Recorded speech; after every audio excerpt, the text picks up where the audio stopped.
What's going on, everybody? Today we're at Unknown Automotive in Maple Ridge to get the 335i and the dyno. It's running about 12 pounds of boost, full Catless, bolt-on, meth injection. It's got all the goodies. We'll find out how much it's making. Let's get it.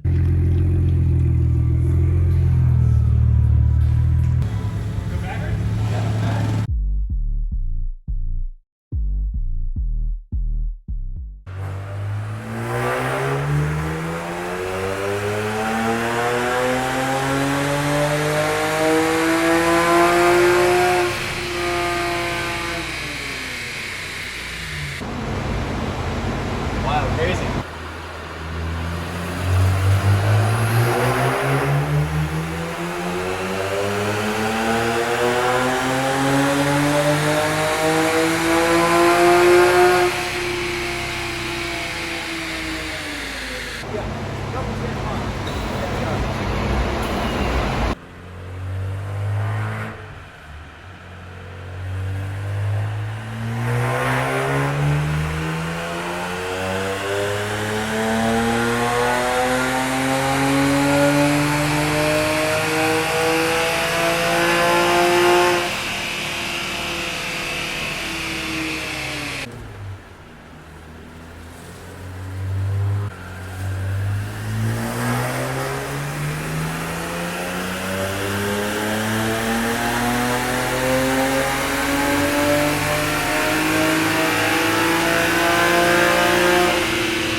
So as it crosses that 200 to 220 range, then it'll actually start to pull timing and add more fuel. I see. So this dump here is probably that.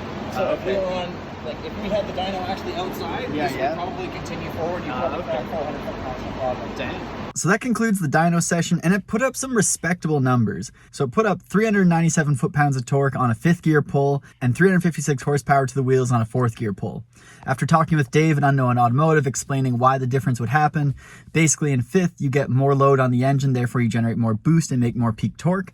And then in the 4th gear, the reason you make more horsepower is because as he's doing the pull, the engine temps are rising, like your oil temp and coolant temp is rising. And Dave was saying when you start to pass that like 215, 210 range of your temperatures in Fahrenheit, the engine computer starts to pull ignition timing and increase fueling, so you make less power. So it's working correctly to protect the motor. It's just simply that when you have cooler engine temps and they stay low, the engine makes more power because it's happier. It's not getting in a dangerous zone for knock. So ultimately, the peaks were about 400 foot-pounds of torque and 356 horsepower at the wheels. And we also confirmed the tune is pushing about 12.7 pounds of boost.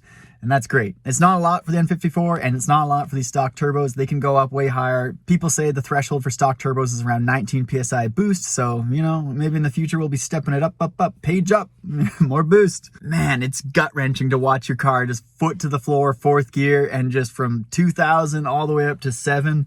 It's stressful. I'm really happy the car didn't misfire. If you've been following along with what's been going on with the 335, I've had many injector and misfire issues. So happy it's resolved. I really feel like it passed a big test today on the dyno, and I couldn't be any happier with the results. Thanks so much for watching, everybody. I hope this gave you some information on how you could modify your own BMW. There's a mods description down, the link down below to explain everything that's modified to this car. So if you want to do the same, you can do it too. And as always, thanks for watching and have a good day.